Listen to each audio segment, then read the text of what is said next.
guys unbelievably exceeded my expectations. Honestly, I looked at it and I said, this is a $20,000 gamble, and I felt like I was playing blackjack. Totally ironically, the first guy that you put on my plate was maybe not a home run guy, but a solid single, and I was totally blown away. We went through a few weeks of, I was getting more calls from consultants than investors, which also I expected. But Mike was able to redirect with minimal input from me. Honestly, it didn't take 300 hours of my time to re-educate his engine.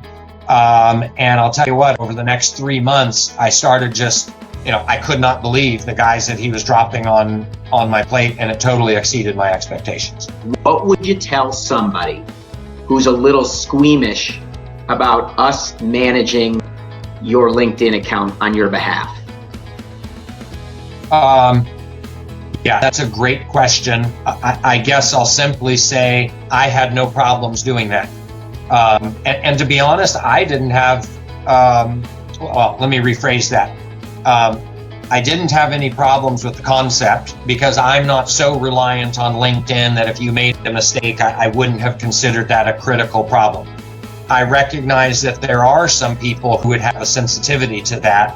And I can only say I think your team managed my LinkedIn account probably better than I would have alone. Mike reached out to me with any question if he was in any way over his head with the communication.